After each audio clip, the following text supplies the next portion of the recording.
mighty. I hope you all got the packs okay, and the beautiful little pen. I suppose that's where we'll start. It's fantastic. My one's yellow. I know there's a few different colors went out. My yellow submarine pen. So the Tobermory pen. So all the way from the Isle of Mull. I presume they're made there. I don't know.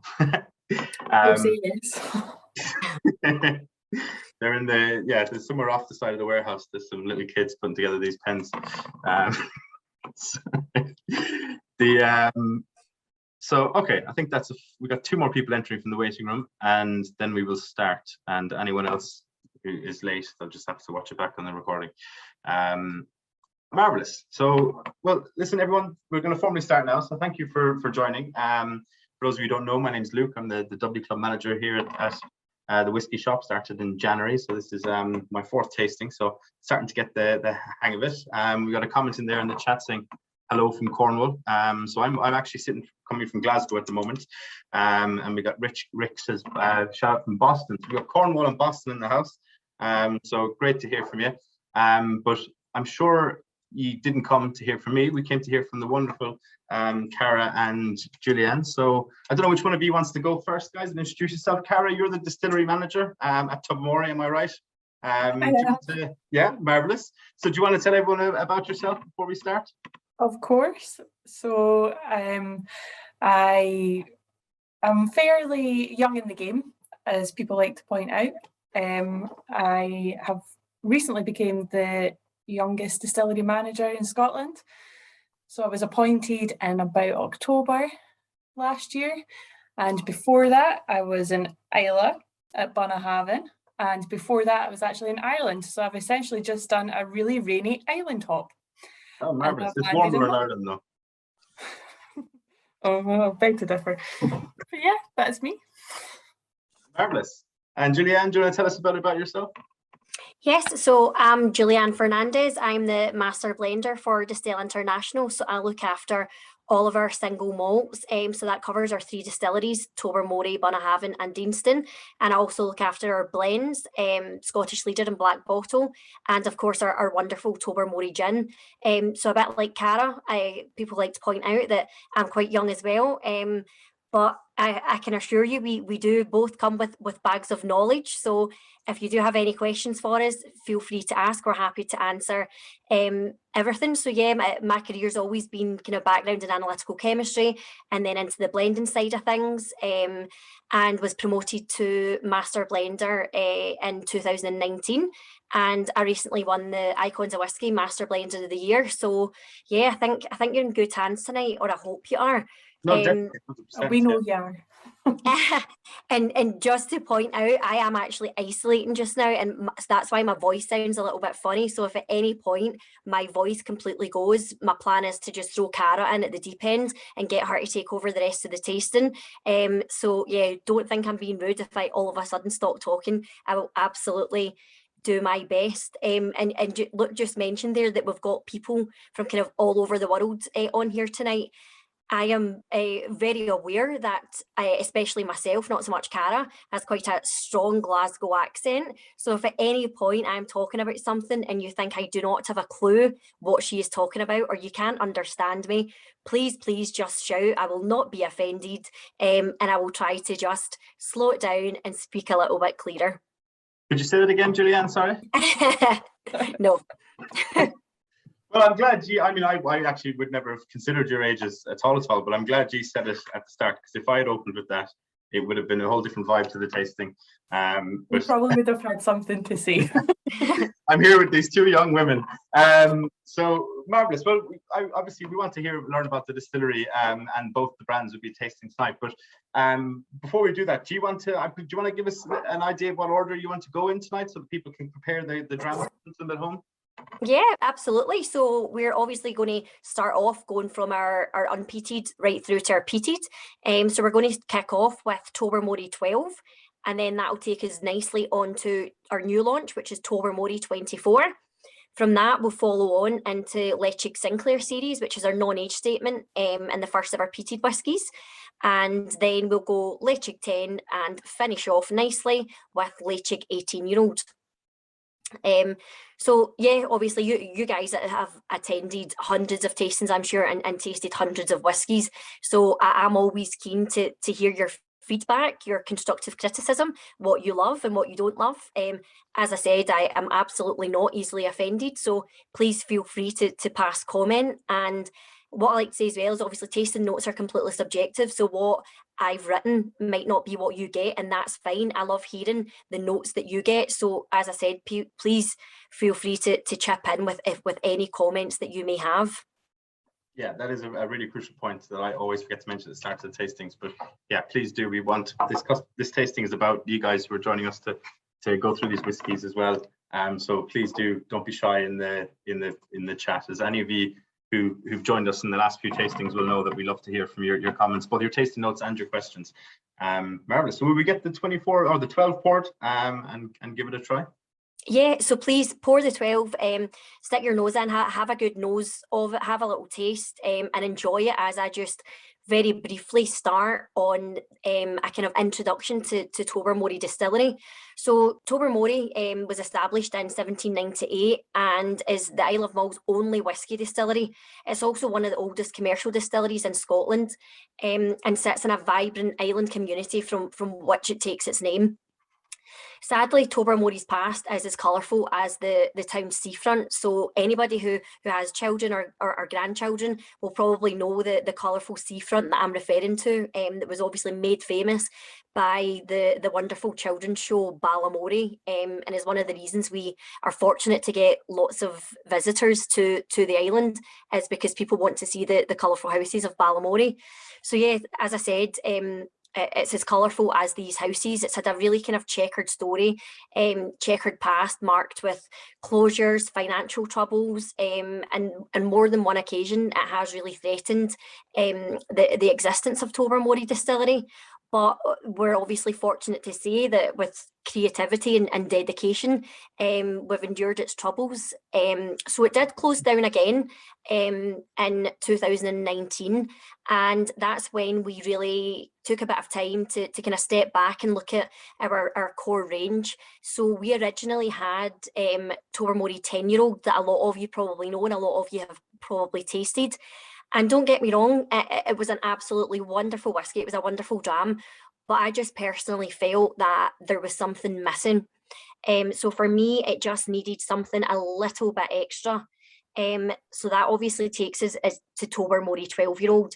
And basically what we did with that was, apart from the 2 years extra in cask, we transferred some of it into American oak, virgin oak casks, just to give it a kind of extra bit of finishing time, extra bit of depth, extra bit of complexity.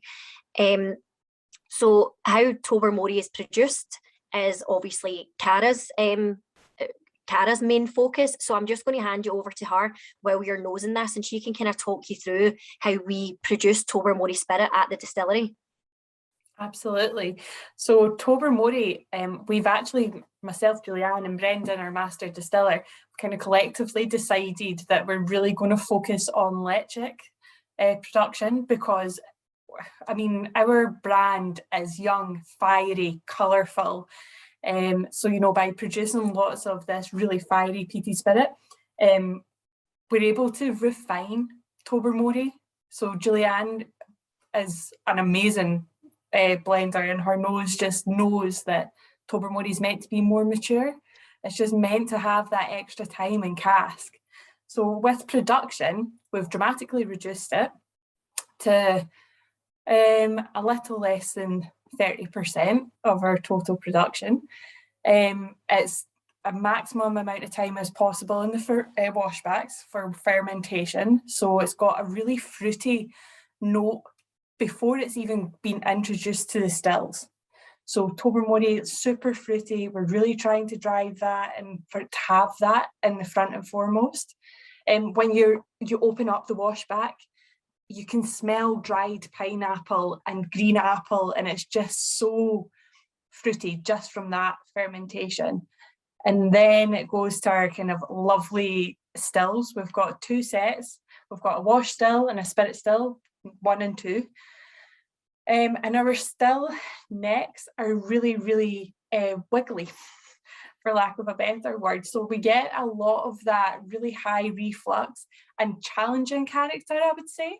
You know, Tobermory 12-year-old, you can get the kind of, I get dried pineapple in the spirit, but it's got that kind of like almost like a waxy note at the back, like, you know, when you bite into dried fruit and it's got that coating on it. I get that, but yeah, it's a really interesting production, Tobermory. Yeah, no, it's a fantastic. I've actually I had the last time I had this was a while back. Actually, I think it might have been after it relaunched, but I've forgotten how that fruity sweetness. It's almost like a Calvados. It's amazing. There's like a green apple sweetness in there. It's quite interesting. Although maybe that's crazy, but that's me personally. No, into granny apple. Absolutely. So as Cara said, the distillery itself, for those of you who haven't been, is absolutely tiny. And obviously us in Scotland are known for being quite tight. And I always joke that it's got to be one of the worst distillery tours that you could go on, because when you're standing at the start, you can actually see the finish. That's how small Tobermory is. So as Cara said, we've packed these huge big stills into such a tiny area, which is obviously why we've got that kind of S-shaped lye pipe, which really does help with the reflux and help us get the character that we're looking for. And as Cara rightly said, we are kind of changing what we do at Tobermory. So Tobermory is going to become more premium. You're never going to see a release from Tobermory that's any less than 12 years old. We may even start thinking about pushing that to maybe even 15, just because that spirit, that character that's produced at Tobermory, it really does need time in cask. You can't rush perfection, and that really is the case with Tobermory. So we need to leave it in cask for that little bit longer, just to give it the kind of wonderful flavours that we're hoping to achieve. So with all of our kind of core malts, we don't chill filter. So everything is unchill filtered. So you'll see the beautiful oils in your glass when you're looking at this. It's natural colour. We don't add any colour. And we bottle everything at 46.3% ABV. I personally feel that at 46.3, you have captured everything in there. You've got the beautiful oils that really coat your palate. And I feel that this doesn't even need a drop of water. For me, it's absolutely perfect neat. And I don't add anything to it. But that's not to say that you shouldn't add anything to it, because what I'm very big on is you drink your whiskey however you enjoy it. So whether that's with a drop of water, a bit of ice, that's absolutely fine. There's no right or wrong way to drink it. You work hard to earn your money, so drink it however you like. But yeah, so I should probably stick my nose in this again. On the nose for me, I do get beautiful kind of vibrant tropical fruit. So the pineapple that was mentioned there, again, kind of echoing what Cara said, I do get a kind of waxy note. I don't know if for me it comes through as almost like kind of creamy malted barley, or if it's kind of a slight hint of almost olive oil, but there is a really unique note in there. And for me, I think it's quite unique to Tobermory. With Tobermory as well, I always get really kind of fresh orange zest that comes through. Like the rind of an orange has kind of just been peeled. That kind of fresh, waxy orange note really comes through for me. If you want to have a special treat cocktail, a Tobermory 12 and an old fashioned with a fresh bit of orange is just gorgeous. But I mean, you need to be feeling a bit fancy if you're wanting to add Tobermory 12 into a cocktail. Yeah, as much as Julianne was just saying about it, it's your hard-earned money. Spend it as you want. I feel like this whiskey could be wasted in an old-fashioned. We have some great iPad 10 there says the ghost of Steve Jobs is on the tasting. It says a touch of apricot for me. Steph says very green. Now I personally would always think green is a pejorative in whiskey, but I think they mean it in a very positive way here. Martin and Lorraine says nicely sweet with a touch of vanilla. I think grapefruit maybe, or orange. So definitely the orange there that was mentioned, but grapefruit's a good shout because it's got that orangeness, but it's the kind of zestiness that oranges have. They're a small bit bitter, as well as the sweetness that you get with grapefruit. So adding water brings out the apples, certainly, says Jerry. Ian and Steve were in the distillery in 2018 and 2019. Ian says a great wee distillery, and Steve said they watched the new stills going in 2019. So therefore, a historic moment. I saw that coming through in the chat, and I just wanted to mention that this year we've had a brand new semi-lauter tun go in. So our old mash tun that we got second hand in 1972 has been laid to rest. God bless her soul. She served her time very, very well. So, you know, we're up in production, we're doing bigger mashes. We're still remaining that boutique distillery. We're still tiny. I'm saying we're up in our capacity, but I mean, we're not competing with any of our big distilleries like Bunnahabhain. Yeah, so this semi-lauter tun is just all singing, all dancing. It's really exciting to see how that is going to, you know, just increase the flavour coming through. I'm really looking forward to seeing what Tobermory 12 will be like in 12 years. Yeah, no, it sounds very exciting. Stephen says, totally agree with this Calvados similarity on the aroma. The one tasting note for me personally, I don't know what the two of you think that's jumped out here, is iPad 10's a touch of apricot. I think apricot's a left of field choice that I wouldn't have thought of myself, but having had another sips and reading those comments, I can definitely see that. Is that a one you've heard before? Yeah, absolutely. Yeah. So I actually do get apricot. So for anybody who maybe eats them themselves or has younger children, you know, like the apricot like yogurts that you get for young children, that's exactly what it reminds me of, because it's creamy but it's fruity, and that apricot really does come through. So absolutely have to agree with that. And before we move on maybe to the 24, the 0.3 in the 46.3, because you see a lot of whiskies at 46, because you can't really chill filter if you go lower than that. But why the 0.3? Where's that logic? So I would love to make up a story here and tell you that I was being very creative, and that 0.3 is the absolute perfect point for everything in our core range, and take massive credit for that. But in all honesty, I think, like you say, a lot of people do it at 46. We're not anybody. We're a bit different. We've got obviously Tobermory, although it's a kind of old commercial distillery, the brand itself is quite kind of new and up and coming, so we can be a little bit quirky. We've obviously got Deanston in the portfolio that's really kind of quirky and different as well. So we just feel that the 0.3 makes us kind of stand out like this. It's a talking point. People do ask about it, and it's a nice way to initiate a conversation. And yeah, just stand out and be a little bit different. Oh, marvelous. Yeah. Well, fair enough. So do we is there anything we want to say about the 12 before we move on to the 24, or? I think just doing a colour comparison between the 12 and the 24. I mean, I'm looking at them here, albeit I don't have my nice Glencairns with me. But just that, you know, really beautiful light colour to then the darker is very nice to see the progression. Yeah. So yeah, that obviously takes us on to Tobermory 24-year-old. And Tobermory 24 is part of a series. So we're launching 5 in this collection. So some of you might know we did Tobermory 23-year-old last year. We launched that at 46.3%. And essentially what this liquid is it's liquid that's been in a cask for a year longer. Now, some people might think, oh, is that lazy blending? Is that a lazy way to launch a collection or launch a series? But it absolutely isn't. And obviously tonight we're not tasting 23 and 24 side by side. But for anybody who has tasted both, you will see that these are completely different drams, and it is absolutely amazing the difference that an extra year in cask makes. So essentially the story behind the 24-year-old, for those of you that know Tobermory, we had Tobermory 15-year-old, and we made the decision to discontinue that. But like a lot of places, we still had inventory left over that was actually resting in our tiny little warehouse that we have over on Tobermory. So we let it sit there and we let it rest. And when we thought about what to do with this liquid, that's when we decided to think about launching it as a series. So essentially it's a relaunch of what was a best friend to many. Tobermory 15 was a loved dram by so many people, and that's why we did want to bring it back, but we wanted to bring it back even bigger and even better. So yeah, as I said, it's one of the finest whiskies to be produced in our distillery's 230-year history.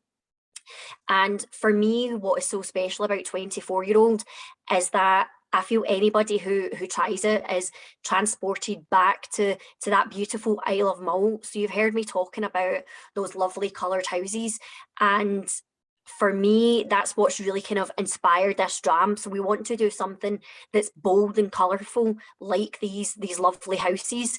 The island defined by its relationship with the ocean as well. And that was one of the reasons that we decided to keep the casks over in Tobermory.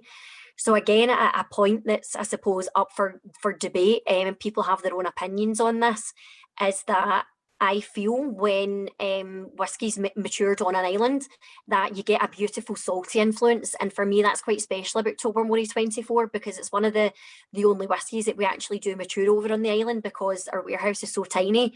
Obviously, casks breathe out, you get your angel share, and I believe when it breathes in, it's taking in the wonderful coastal air that we've got over on the Isle of Mull. So yeah, in terms of tasting, the nose and the colour, as Cara rightly said, is absolutely beautiful. So the sherry influence on this, it's deep and it's intense, but the finish on this has been really long. So as I said, it was 15-year-old, it's now 24 years old. So that liquid has stayed in those casks for that extra 9 years. And as a master blender, obviously my job is to produce liquid that is absolutely phenomenal. But what I never want to do is mask the wonderful liquid that Cara and our team are producing at the distillery. Tobermory New Make Spirit, it is unique, it is beautiful. Yes, it needs a bit of time in cask to really find itself and to really show, but it's absolutely wonderful liquid. So typically what I tend to do is start finishes, anything between 9 months and 2 years is what I usually do. But for this, basically the liquid was monitored, and I feel that we've still managed to stay true to Tobermory, stay true to the character of the spirit, and not totally masked it or overpowered it with the sherry influence from the Oloroso casks that it was in. So on the nose, I'm still getting those delicate citrus notes coming through, but it is much more kind of lively and bold. Brendan, our master distiller that we work with, we were doing a tasting on Tobermory 24, and he used the word purple to describe it. So, and he's absolutely right. For me, this is purple. It's packed full of purple fruits. It's got black currants in there. On the palate, the way it really coats your palate, it's like thick black currant jam. There's vanilla in there, there's toasted oak, there's caramel, there's nuts, there's hazelnuts coming through. So sorry, I should have said this is at 52.5% ABV. So like I said, Tobermory 23, we launched that 46.3, but for this one we decided that we wanted you to be able to taste it basically how we do when it comes out of cask. And what I love about this is I think when you keep that ABV higher, you're giving people the option of how they want to drink it. And sometimes, depending on the mood you're in, you do want to add a splash of water. It really opens it up. It really releases new character, and it changes how this dram comes across. But sometimes as well, it's nice to just sit back and relax. You're not getting, because of the maturity in this, you're not getting any sort of alcohol burn. It is really rounded. It's really, really smooth. It coats your palate. It doesn't just go up and over because it's got so much going on. And that's what I love about keeping the strength a little bit higher on this one. Mm. I feel the higher ABV, sorry, Luke, the higher ABV like lets the sea sing. Like you can really get that kind of like salty affront of like in your face, like a really windy day on Mull. I mean, it's always windy, but that it really kind of hits you. It's great. Absolutely, yeah. There's like sea spray coming through there.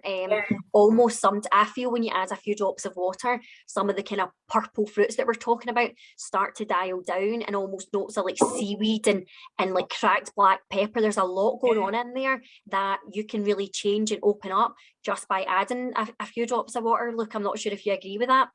Yeah, well, I haven't added water yet, but I agree that the ABV really allows it to kind of showcase everything that's in there. And I've actually jotted down your blackcurrant jam tasting note, because that is like really spot on, not only just in the flavors, but also in that slight bit of oiliness and the texture as well in there. I mean, it's not literally texture of the blackcurrant jam, but you know what I mean. We've also got, it's also elicited fantastic responses from people here. Steve says it's a powerful dram. Ian says dried fruits and salty on the nose with some citrus. Gary says very peppery, like chili fruit jam. Paul says, how do I get I do get the salty aroma on the nose. Heather says fruit, Martin and Lorraine say fruit, Heather, and slight nuttiness on the nose. Lovely and smooth on the palate. A slight spiciness, dark sugar, vanilla, and perhaps a touch of saltiness. Really nice. Ian says caramel and vanilla on the palate. Love the mouthfeel. The mouthfeel is really what makes it. And Martin says takes water well versus the 12. Gary Baldwin says my dram appears to be completely different color to Julianne's, very much akin to the 12-year-old. So I'm not sure about. I think it's just Julianne's lighting. I don't know if you can see mine. This is my 24-year-old and this is my 12. I know that my glasses aren't very clear, but I think it's just.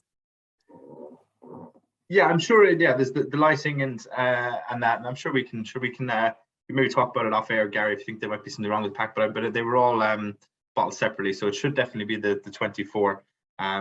Oh, that's the color of mine anyway. Jerry says great dram, jammy, oats, citrus, praline, salty, peppery, great long finish. No, all fantastic notes. Jerry earlier on said 1224 nose is something else. Salty caramel, vanilla, dried fruits. So we had two questions on casks as well. I don't know if you want to delve into that, because obviously this is Oloroso you mentioned. I know I tried your 21-year-old Manzanilla years ago now. It was probably about 2017, 2018 around then, and I was really impressed with it. It really stuck with me. The Adam says it sounds like you have some old casks. What's your oldest? And Trevor says, what type of casks do you use? So do you want to give us a flavour of what kind of casks the Tobermory spirit ends up in? Yeah, so typically with Tobermory and Ledaig or peated spirit, it goes into bourbon. So every kind of whiskey new make spirit has a house style, and for us it really is bourbon. We don't tend to fill into virgin oak casks because we just feel that it takes on too much wood, too much of the oakiness, and it overpowers the flavours that we're looking for. So we tend to start in bourbon for quite a long time, and then, as I said, we'll finish quite a lot of our whiskies. So like you say, we can do quite a lot with both Tobermory and Ledaig. So we do use casks like Manzanilla. We've had it in like Spanish brandy casks. We've done a lot with it. It's a whiskey that really does lend itself really well to a number of different cask types. But yeah, our typical house style will be bourbon for most of its maturation. Fantastic. Brilliant. And obviously with the you mentioned that this is the start of a series, and obviously with this being 24 years old, are you going to how much are you going to kind of maybe play around with some more of those kind of Manzanilla type cask finishes in going forward, or is that are you going to try and stay more consistent, or kind of what? So for this collection, essentially what we're doing is, obviously the next one will be 25-year-old, and it will be another cask of the same liquid that has been left for an extra year. Obviously, we don't know exactly what is going to have changed in this year. We have had a quick look at it. And again, I'm amazed already at the difference that this extra year is starting to make. The only thing we probably will play about with is the ABV. So it's just deciding whether we go at cask strength, or obviously what we call nominated, where we bring the flavour, the strength down just a little bit to really showcase the flavours that we're looking for. So for this series, it definitely will be Oloroso, and it'll be a continuation. It'll be 5 in the collection, and it'll all be liquid that's left for that additional year. But for Tobermory as a whole, we really will be starting to put it into quite unique casks, really experimenting. As I said, it does lend itself very well to a number of different casks. So yeah, obviously can't tell you what I've got laid down and what is our next limited edition. But yeah, Tobermory is fantastic in all sorts of casks, brandy, rum. So there's a lot of exciting things to come. You could give us a hint, though. You could, is it sherry? Is it maybe a different type of wine? I'm trying to steer away from sherry just because obviously this series is very sherry focused, and I don't want to be too samey, and also my job would be a little bit boring if all I did was work with sherry casks all day. So is it still wine, or is it a different spirit altogether? No, our next ones will be a different spirit altogether. Exciting. So it's mezcal casks, folks. You heard it here first. Brilliant. Cara, do you want to have any other thoughts on the 24 before we start to kind of wind down on this dram? I'm going to add a drop of water to mine actually before we move anywhere on. I think somebody had asked what the oldest cask was on site. Yes, sorry. Yes. I do, off the top of my head, out of the small collection that we have on site, there's ones that are 1975. And I think potentially 1972, but definitely 1975. What year are we on? No, you're right. There is 1972. There is both Tobermory and Lychee at the age of 1972. So if you can work out what age that is, then you might be able to guess what we're going to be doing with it. But apart from that, we'll keep it a mystery. Adam was fast in there with 46 years old. So yeah. Some people are more intimate with the 70s than some of the rest of us, but Jerry says 50, and he's right actually, because it's 72. It can't be in. Well, Adam's 46, and yeah, so the year he was born that year. So either Jerry's right that it's actually 50 years, and Adam's been lying about his age for years. Sorry, he said 46 was 1975. You said 72, so 72 would be 50. Yeah, we actually should have been quicker with those maths actually, because it's 2022. That's actually really embarrassing. I would have only known the 46-year-old, because the reason why 1975 is stuck in my head is because that's my big brother's birth year. So that's the only reason why that has cemented itself into somewhere in my brain. No, fantastic. Brilliant. So I don't know if people at home still have a bit more of this to sip on, or some more feedback to bring in. But before we come on to the Ledaig, apologies if you mentioned this when you were first talking about the distillery history, because obviously you started distilling in 78. But is it true that you were actually called Ledaig originally? Was the name? Yes. When did you change to Tobermory? Yep, so we were originally called Lychee Distillery. So Lychee means safe haven, and it was kind of named after the little, I would say town, but I'm not sure there's any towns in Mull, given how tiny it is. The little village that the distillery sat in. So yeah, it was Lychee Distillery, and it did focus on kind of peated production. And then we changed to Tobermory Distillery in Cara. Can you remember? No, shamelessly, no, I wouldn't be able to tell you, but I do have more on Lychee if you would like to, because the Gaelic definition means rock face, and Tobermory Distillery is literally built into the rock face, so it created that safe haven. So So it means rock face, not safe haven. Well, it's kind of like a double meaning, isn't disagreement here, like. It's very Celtic. Marvelous. Well, speaking of which, we might come on to we're going to start with the Sinclair series, are we? Yes, that's right. So I'm sure you've probably heard enough from me banging on about the liquid. So I'm actually going to hand this one over to Cara to lead. So yes, Cara, over to you for Ledaig Sinclair. I know, don't worry, I'm sure that Julianne will correct me if I lead you astray. This is actually my favourite dram. I know that I'm biased. It's one of my favourite drams. The Sinclair series, Mr. Sinclair, John Sinclair, set up Tobermory Distillery. He was, Julianne alluded to our colourful past. I mean, in 1977, he tried to establish Tobermory Distillery. It was illicit, and he managed to make it, a legit business at the time. And he was turned down so many times. So Sinclair series is really special, I think, to us as a brand. But yeah, onto the liquid. So Ledaig, it's so good being young, and it really has that really wild to the nose. I get like almost like a diesel-y smell, like medicinal. Really, that peat shines through. Now with the current cost of fuel, a diesel smell is really what you want from your whiskey. It smells expensive. I love the smell of diesel, and like that peat. I mean, like a real peat fire. You know, being in Ireland, look at your accent kind of gives it away. The peat lined up in the road, you're smelling that kind of peat Not literally fire. at the side of the road, but I know what you mean.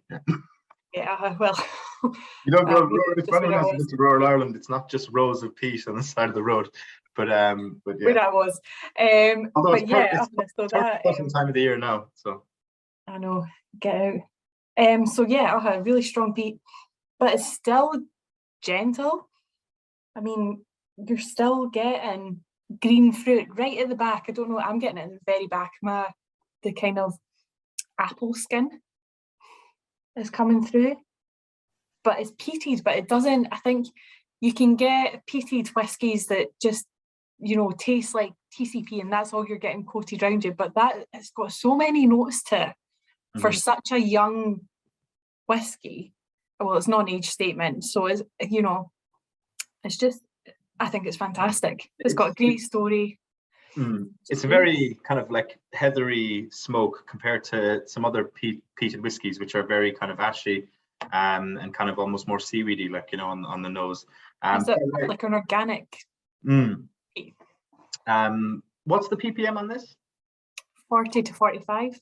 Oh, so it is quite heavy. See, I would have, you obviously get the peat straight away, but I would have thought it was close to the kind of like 15, 20. So that's yeah, well, that's the ppm of the malt. So we don't measure the ppm of our final spirit. So obviously that's the ppm of the malt that Cara takes into the distillery, and then obviously once it's distilled over, you're probably right, Luke, because obviously you're only getting, obviously people will argue about that, but a third, 2/3 that come over when you're distilling. So yeah, the ppm I would say probably sits anything round about between 20, 25, something like that. So yeah, this obviously Sinclair series is kind of special to me as well, because this is one of the first whiskies that I really worked on as master blender. And what we did with this is we got hand-selected Rioja casks that came from Spain, and the reason that we picked the Spanish Rioja casks is because, for anybody who knows the kind of history of Tobermory and Mull, there was a Spanish galleon ship that sank, and their Spanish treasure is said to be buried kind of deep off our shoreline. So let's be honest, it's marketing that like to spin a story. I just like Spanish Rioja casks, but I'll tell the story anyway and make it a bit romantic for you, because I'm nice that way. So yeah, that's the story behind using the Rioja casks. And for those of you who've obviously got it in your glass, you'll see the colour. It is ruby red. And in all honesty, what we had to do with this was hand sample every single cask that we had laid down, because some of them were just ridiculous. Like, it literally did look like red wine, and obviously the SWA would have been given us a slap on the wrist had we bottled that. So we had to essentially take different casks and blend them together to essentially pull back the colour more than anything, because it was so vibrant and so red and kind of rich. So yeah, as Cara rightly said, for me, I don't get the kind of strong medicinal kind of smack you in the face peat. For all this whiskey is younger, and Ledaig works so well younger. The younger the better, I think, when it comes to Ledaig, because the peat that it gives off is absolutely phenomenal. But for me, it's almost like a peppery peat, kind of peppery spice. It's still sweet though. It's got chocolate coming through at the back.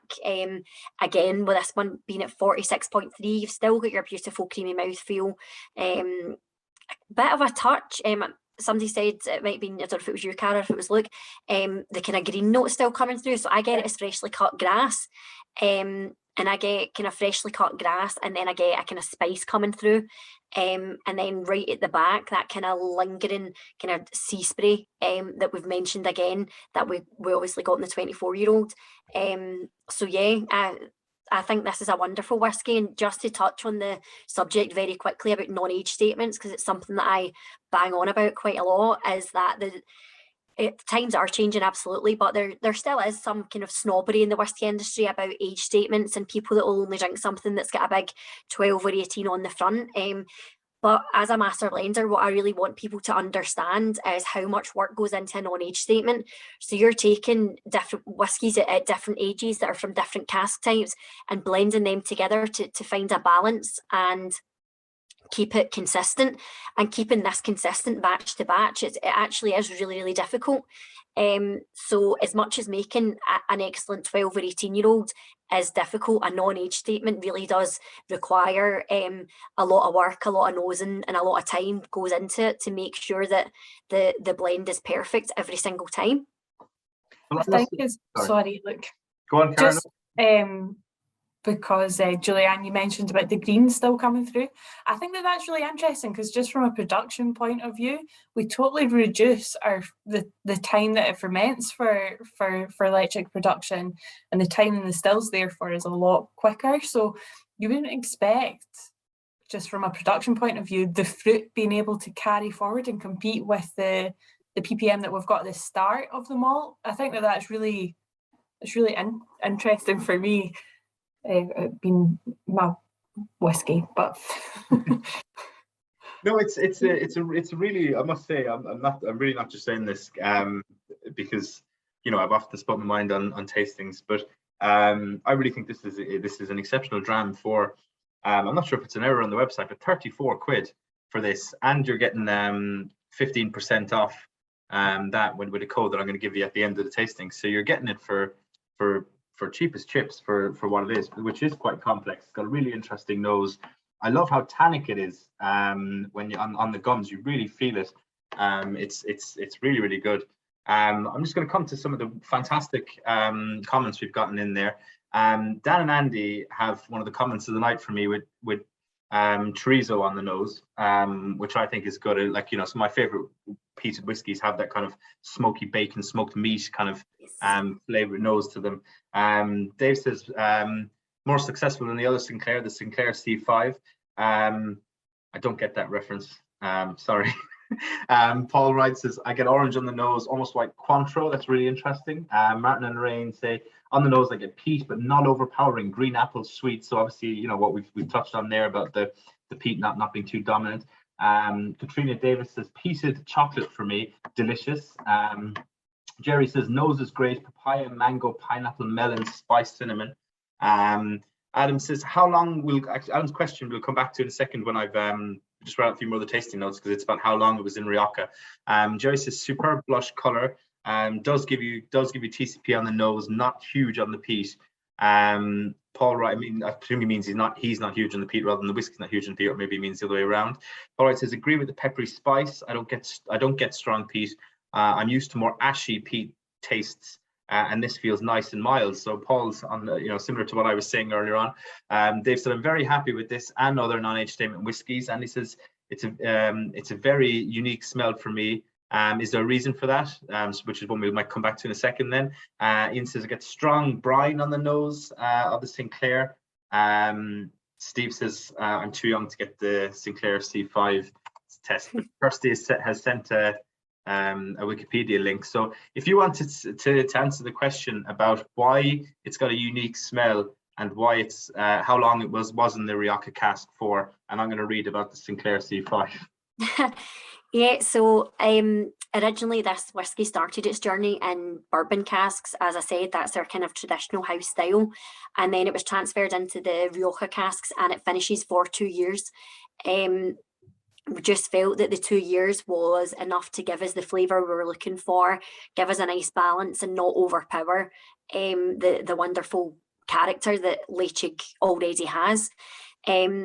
On the nose, I completely get what you're saying about the brining influence that you're getting. I hope it's not been too overpowering for you. Obviously, people have different kind of levels of sensitivity to certain things. So hopefully it's not been too much for you, but there definitely is a briny influence on that. And in terms of the unique nose, again, I can understand what you're saying. So I've been doing a lot of training recently with assistant blenders and trying to kind of adapt some of the notes that they pick up. And I think sometimes when a dram's quite kind of deep and bold, it can be hard to distinguish some of the flavours. So for me, I'm getting a lot of leather coming through on this.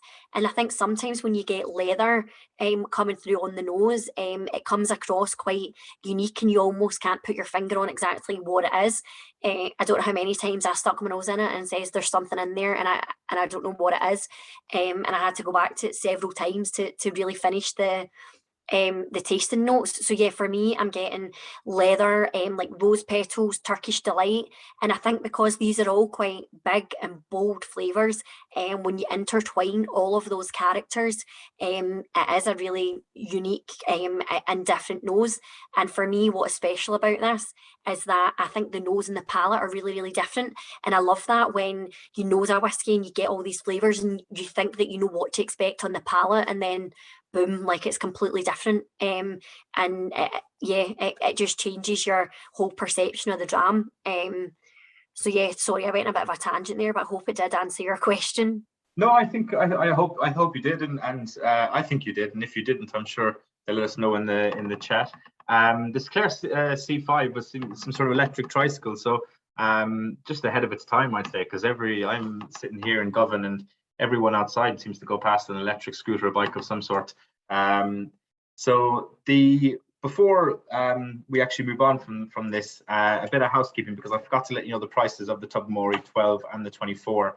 I still can't get over the price of this Sinclair, 34 quid, meaning with the discount I'm going to give you at the end, the discount code, which I'm going to put into the chat at the end of the tasting, that'll be less than 30 quid for this dram. So get it now before my colleagues here realize how cheap it is on the website and double the price. Tobermory 24 is 320 quid. So it is on the premium end, but with your 15% discount, you'll be getting that for 272, which is a 48 quid saving. So that's fantastic. And the Tobermory 12 is 46 quid. I have a question of my own before we come on to I presume it's the Ledaig 10 we're doing next, as agreed at the start. With you mentioned, I don't know, was it you, Julianne, or Cara mentioned, or Julianne, I've mentioned at the start that 30% of your output now is Tobermory, and obviously the rest is the Ledaig. Do you have any issues with using the peated malt with kind of cross contamination of the peat in the washback or the mash tun or anything?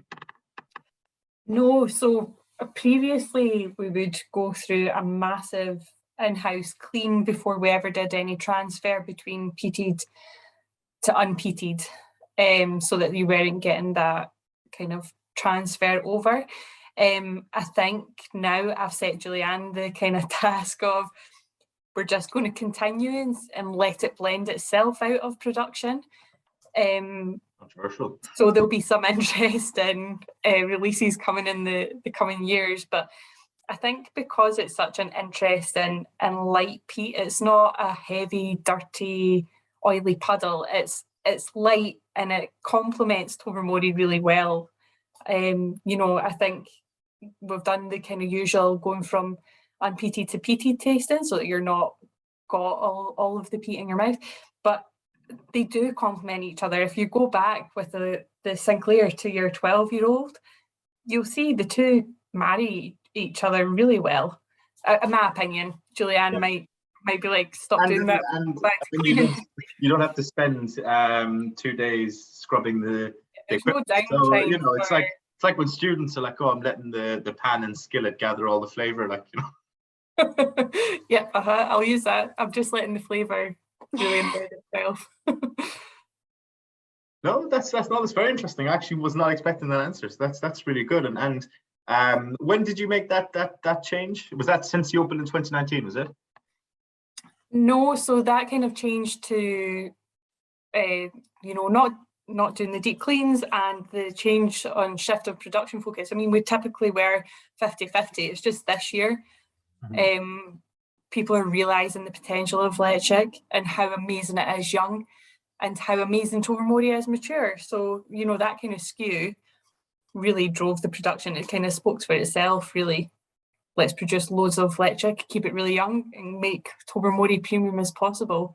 Let it mature. Marvelous. Fantastic. Well, if you're ready, folks, we'll come on to the Ledaig 10. Yeah, absolutely. So Ledaig 10, I suppose, is our kind of signature peated expression from Tobermory Distillery. As Cara said, Ledaig does work absolutely wonderfully at a young age, and the Sinclair series has really shown that. So it's really showcased what Ledaig can do.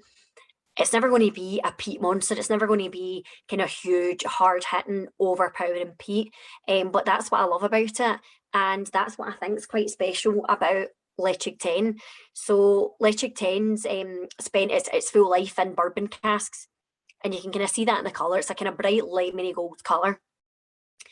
Again, for me, it's got island character. So for me, there's something about Ledaig 10 that I think if you did a blind tasting, people could easily think that it's an Islay malt when obviously it isn't.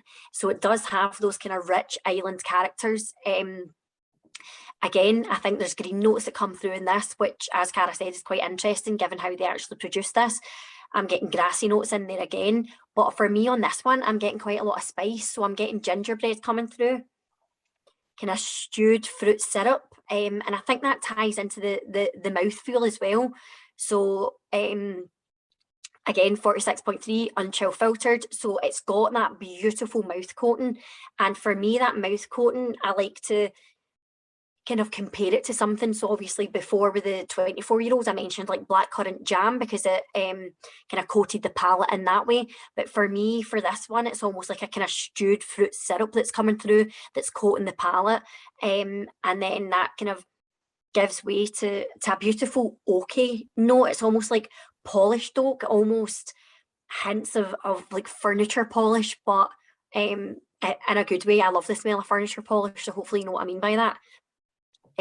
But yeah, on the palate, it's still smooth, it's still velvety, it's still fruity, still spicy. And I actually get a little touch of aniseed in there, which is funny because I think aniseed can be one of those flavours that you either love or hate. And I'll be honest, it's not something that I tend to be a massive fan of, but I think it works absolutely beautifully in Ledaig 10. It's subtle enough that it just kind of intertwines with the spiced gingerbread, and it doesn't kind of dominate over the fruitiness of it. So yeah, it's for me, it's a lovely wee note to come through. And yeah, the finish for me on this one, I love it. It's gentle, but it's powerful and it's still there. So it's not overpowering. You're still getting ginger and kind of spicy oak and things like that, but you're starting to get bitter notes coming through on the finish, kind of bitter chocolates and stuff. And yeah, for me, Ledaig 10 does showcase kind of our house style of Ledaig. So it's not as kind of strong peat and in your face as maybe what you might have got from the Sinclair. It's kind of mellow and gentle, but I think it's absolutely beautiful, and yes, it's one of my favourites.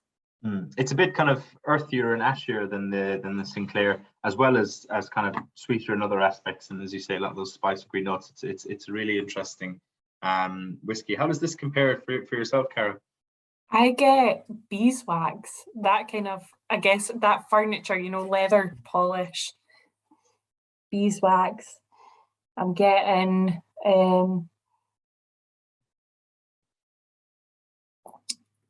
the sea as well in this one, a lot more than Sinclair series. It is a lot more, you know, that saltiness. There's definitely like a salty licorice, but very, very subtly, which is maybe the aniseed. No, I'm getting confused. Aniseed's like, sorry, I've not got the best, as good a nose as Julianne. Right.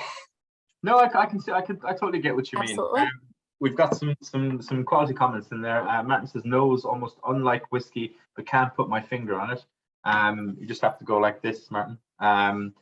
Dave McKee says tall Scandinavian. Dan and Andy says gentle cereal notes. Jerry says nose, oaky spice, green apple, Christmas pudding, smoky, cinnamon, soft mixture of flavors on the nose, superb. Steph says very light on the nose, almost unpeated. Then it really comes through on the palate. Martin and Lorraine says smokiness to the fore on this one for me. Vanilla and fruitcake, a lovely peppery, they're not overpowering finish, a lovely dram. Gary says very sweet and rich with gentle peaty smoke like a dessert liqueur. Interesting. And Ian says I get the aniseed flavor but subtle, more like fennel. Fennel is a really good shout actually. I can totally see that one there. Yeah, so there's some fantastic tasting notes, folks. Please keep them coming. This one is 41 pounds, and that's obviously before your 15% discount code. So again, coming in at really good value. It is so obviously this is a 10-year-old. What's the oldest cask that goes into this? Obviously that's the minimum age statement. So what's the oldest whiskey going into the Ledaig 10? Actually, majority of the casks that go in are near 10 years old. So there's some 11-year-old in there.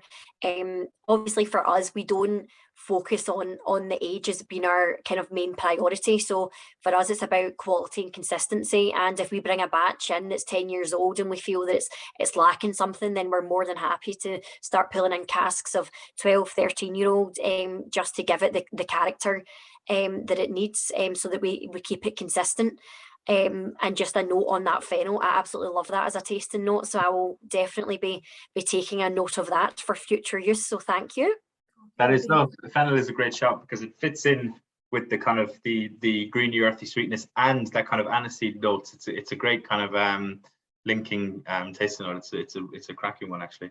That might be tasting note of the night so far, so that's up there with chorizo, and I can't remember the one that was in the very first whiskey. There was an absolutely smashing tasting note as well, and your own one on the blackcurrant jam, Julianne. So, no, that's fantastic.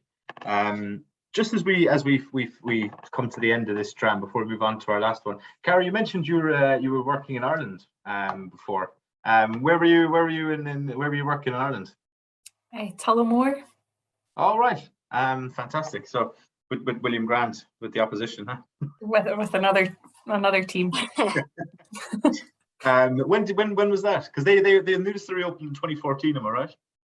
Yeah, so I was there in 2017 to 2019, before island hopping. So yeah, I think my time in Bunnahabhain at every distillery, I've been very fortunate in that I've got to see quite a few distilleries in my career. And just my degree, I did brewing and distilling at Heriot-Watt, so it really opened a lot of doors. And I think I've worked with people that have been, really long service, like 42 years, I think, service, and they've only been to one distillery. Yeah. So yeah, I'm very fortunate. No, variety is good. What's Kevin Pickett like to work with? Great. Okay. Fair enough. No, he comes across as, I've met him a few times. He's a really charming chap, but I always wonder sometimes with these people who are really big personalities, maybe there's a flip side, but you're saying there's not. No, he is what he is on the tin. Marvelous. Brilliant. So if we're ready, guys, we'll come on to the 18, will we? Yeah, absolutely.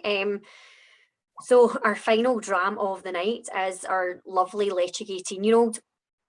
So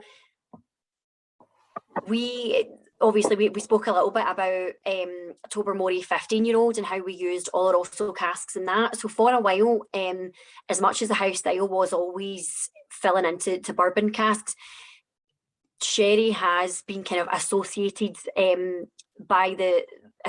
with the distillery for quite a long time. And again, with Oloroso and the whole Spanish galleon ship and everything, we do like to try and tie things together, and that's one of the reasons that we do tend to use sherry casks. That, and of course everybody knows that sherry and peat do go hand in hand. They marry so well together and they create an absolutely exceptional liquid. So yeah, Ledaig 18 essentially it's the rebirth of the style of malt that would have originally been produced at the distillery. It spent 16 years in bourbon casks, and then its last 2 years have been in the sherry casks for finishing. So again, I touched on it earlier, typically our finishing times are round about 2 years. It is obviously dependent on cask type, but just with the climate in Scotland, I like to set 2 years as my kind of target, because usually at that point, you've given it, the cask has imparted enough flavour into the whiskey to give it that extra layer and new characters and new flavours without masking the wonderful characters that we've already got in our spirit. So 2 years is where we tend to sit. Like I say, if it's a new cask type or something unusual that we've not done before, we'll monitor it monthly, and that finishing can be anything from kind of 9 months to 2 years. But again, in Scotland, you know yourself, we do not get much sunshine, so we don't really have the problem of extremely hot summers where the cask takes on more than what we thought it would. It would be a lovely problem to have, and I would enjoy a bit more sunshine, but I don't think Scotland's going to change anytime soon. So yeah, we just continue to monitor, and we set roughly at 2 years for our standard core range when we do finishing. So the colour of this one, again, is absolutely beautiful. It's a beautiful kind of copper gold colour. It's really rich, it's really deep. The sherry in this really comes through for me. So on the nose, I do get like sherried smokiness, but it balances those really nice phenols that are obviously present in this. I think, sorry, somebody mentioned it earlier when you were reading out the kind of tasting notes on Ledaig 10, that on the nose you don't get a lot of smoke coming through. And I think that's the same in Ledaig 18. Because of that maturity, obviously it's lost some of the peat as it's been maturing over the years. And for me on the nose, yeah, you're getting a kind of touch of phenols in there, but I don't think it's kind of bold and overpowering peat. That's not what comes through to me. It's more fruity, more sherry, almost like dried chili flakes. There's a kind of spice in there, black pepper, sweet oak. So I think quite easily somebody nosing this, or somebody writing tasting notes, if you didn't tell them what it was, on the nose, they could actually mistake this for an unpeated whiskey, which somebody rightly said about the 10-year-old. Ledaig 18 is a bit the same. And as I touched on earlier, what I love about Ledaig and the smoky whiskies that we're producing is the nose is so different to what you get on the palate. So as I said, we're getting all the sherry and stuff on the nose, not really getting the peat, but then on the palate, the smoky flavours really start to come through. So for me, I'm back to those kind of smoky bacon notes. The smoked meat is really coming through for me. There's herbal notes in there as well.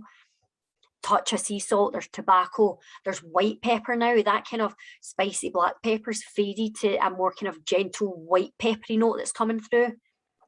The sherry is still there, but where the sherry was more dominant on the nose, I think it kind of takes a backseat a little bit, and it lets all the other flavours shine. So it lets your orange peel come through, it lets your coffee come through.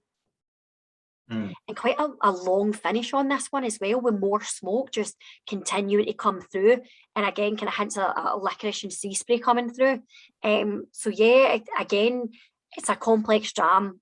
As I said, I love that the nose is so different from the palate. Cara, I don't know if you agree with me.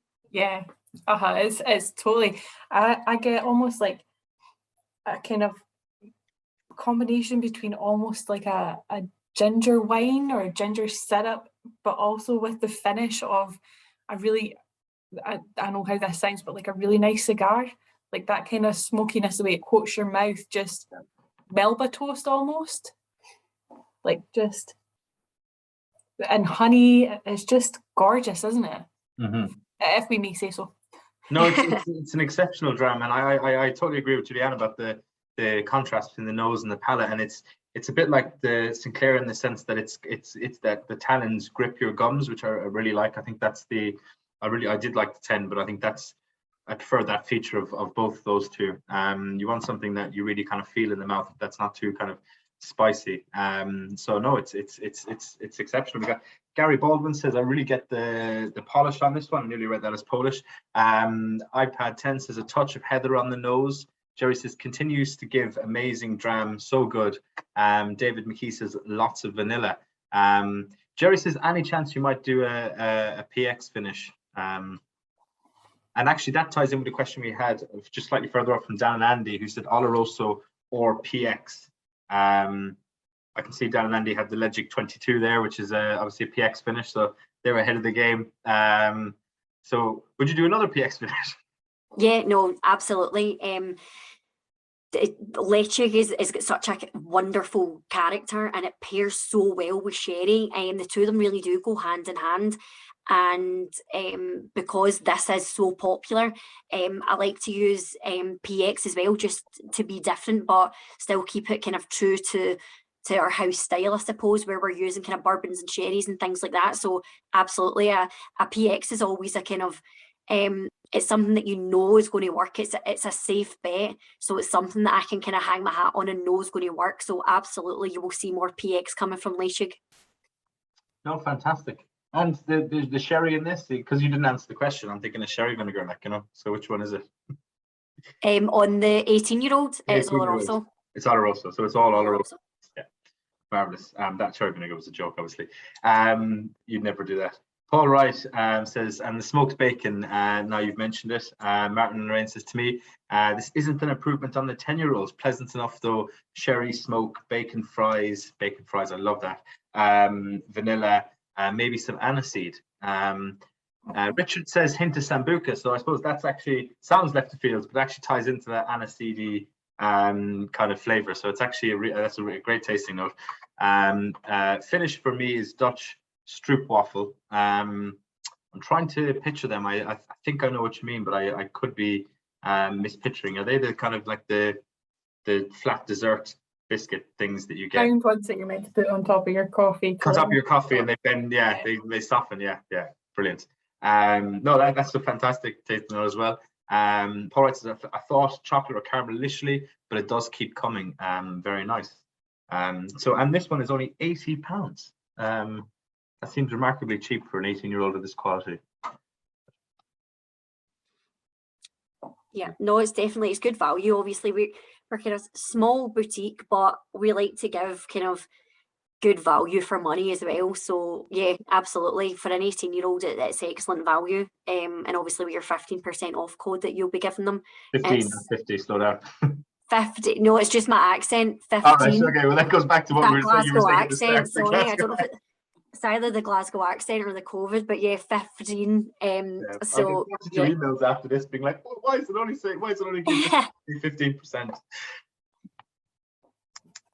Sorry. I know it sounds really strange, Julianne, but this for me smells most like electric production. Like it smells. Yeah, so it smells like how it smells in the distillery. Yeah, it does. I'm smelling it.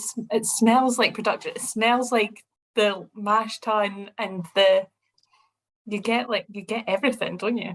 And that's what I love is that when a lot of our whiskies and when I do tasting notes, I try and talk about tasting notes that maybe take you somewhere. So obviously I spoke about the 24-year-old and we spoke about the kind of purple colours and kind of try to compare that to the coloured houses in Tobermory and how it can almost take you there. And I talk like sometimes I get strawberries that come through on certain drams, and I like to talk about sun-drenched strawberries because it reminds me of going like kind of strawberry picking when I was younger. And that's what's special about all whiskies to me, is that they can all take you on a wonderful journey. And I think it's fantastic that Cara can obviously nose and taste this and be transported back. Well, maybe not so fun for her given that she works there every day, but it's lovely that a whiskey can transport you back to somewhere so special and really remind you of something. So yeah, I agree with you, Cara. It does smell like full Ledaig production. Yeah, it really does. That's interesting. You mentioned strawberry picking as a kid. I presume that was on holidays because did the strawberries grow in Scotland? Is it warm enough? Yeah, we're famous for our strawberries. Absolutely. I'm obviously being facetious. Katrina in the chat there says, what a lineup. I've never had such trouble deciding my ranking, which has triggered what's going to be our last, I suppose, segment of the night, which is I do want to hear what people's favorites are and in kind of what kind of rough order. It'd be interesting to see because those three Ledaig jams are so good that the Tobermory, it's almost like it was a different tasting. You know, and I don't mean that in a bad way, like, you know, but so yeah, please do get into that chat box or what your favorite was and in what order, And just as you do that, I am going to share in the discount code, which for those of you not looking at the chat is VT15WSTL. That's VT15WSTL. I was going to try and do the kind of Victor, whatever, you know, the call sign, but after 5 drams of whiskey, I physically can't. So there we go. That's the discount code that I gave 15% off all of the drams we've tried tonight. Martin and Lorraine says Tobermory has long been one of my favorite distilleries. The two brands complement each other so well. As for our favorite of the evening, Ledaig 10-year-old by a short nose. Interesting. That's really, really interesting, because I enjoyed them all, but the Ledaig 10 is probably my least favorite of the 5, just on a personal level. What's your favorite if you had to pick a favorite? I know it's like probably, you know, asking about your children or that cliched line, but you know, I mean, everyone knows that you do have a favorite kid. So what's your favorite dram? Or you can say in and given rough order, like, you know, you can say, oh, it's the 24, but closely followed by the, you know, the 18 or whatever. For me, it actually is Tobermory 12, and the reason is because it's got a kind of special place in my heart. It was one that I really worked on when I started, and when I've compared it to Tobermory 10, I'm really proud of the direction we're going in with Tobermory. So I think I've got such fond memories and things that it makes me enjoy the dram that little bit more. So Tobermory 12 takes it for me. Cara? Now, my ranking isn't reflective of how much I enjoy my job, because 18 I would put last, just because I think that Sinclair is my number one. Again, it holds a special place for me. It's so interesting, I think, just and complex for a non-age statement. It's just so special. And then followed by 12, 24, maybe 10 and 24 are probably in joint fourth and or third place, and then Electric 18. But it's so hard. I mean, I very quickly rattled that off, but it is really hard to choose because I think that they're so unique. Mm-hmm.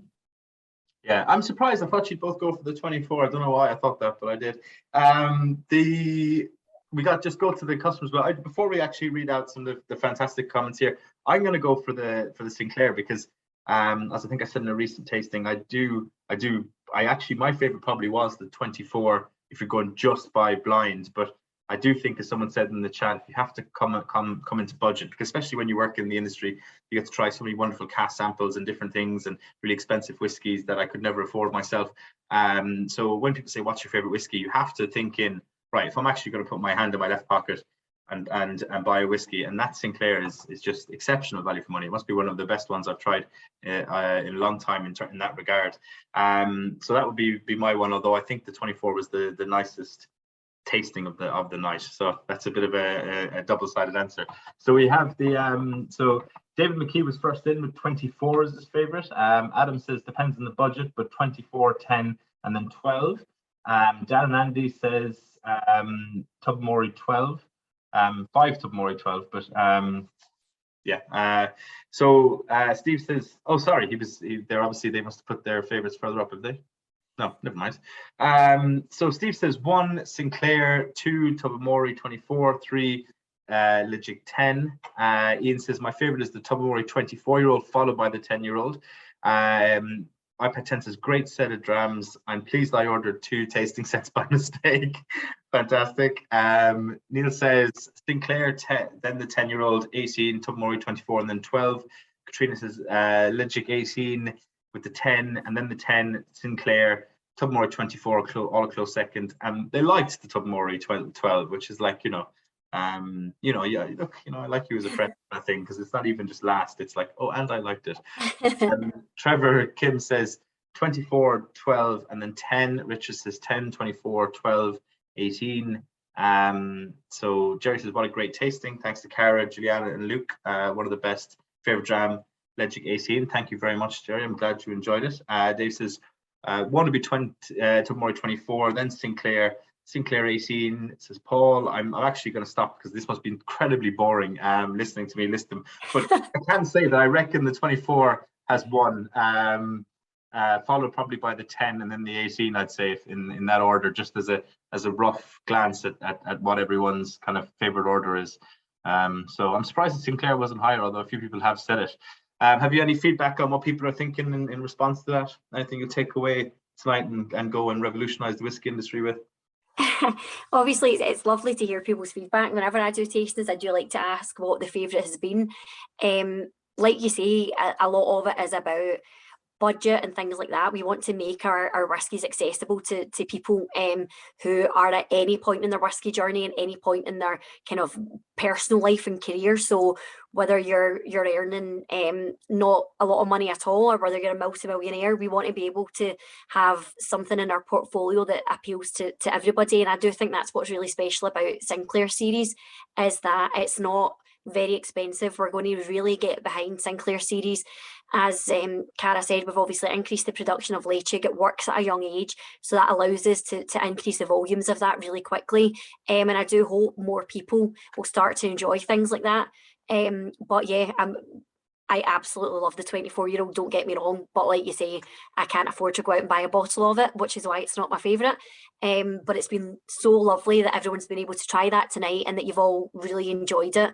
And we will be making Tobermory really, really premium. And you'll see more like 24-year-old coming out. So yeah, please just kind of keep your eyes peeled for what we're going to do. Marvellous. And Cara? Thank you all for listening and participating. It's been a great tasting. No, it's been absolutely fantastic. And as I said in the last mail out I did about this tasting before last week, these tastings are really, really special when we get people who work so closely, like hands-on, who aren't just ambassadors, who are so hands-on with the brand as both of you are. So absolutely thank you to Johnny who's watching and to both of you for agreeing to come on. It's been absolutely wonderful tasting. So thank you very much.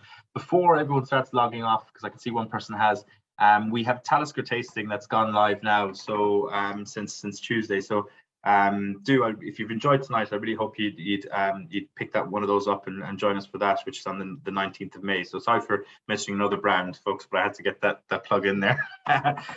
So no, genuinely, thank you very much. Is there one last thing you want to say before you go? Nope, just thank you so much. I've had a wonderful evening. I think it was 5 good drams, and yeah, thank you for all your comments. You've all been really great at participating, and that really means a lot. Usually in Glasgow we need to wait until people are about 5 drams deep before they've got any conversation. So it's been great that you've been so active in the chat. Really appreciate that, and appreciate all your comments and feedback, and we'll definitely be taking away the fennel tasting note, as I said. So there's my highlight of the evening. Marvelous, brilliant. Well, thank you both so much, everyone. The recording for this will be up hopefully tomorrow lunchtime, depending how long it takes to upload and all that kind of jazz. And thank you very much. Any feedback, if you anything we missed tonight, or any questions you have for Tobermory and for Cara or Julianne or for myself or anything, do get it into us by email if there's anything I missed. So thanks very much, and we'll talk to you again soon. Hopefully see you in Tobermory for a dram someday. Hope to see you all soon. Bye. Bye. Thanks.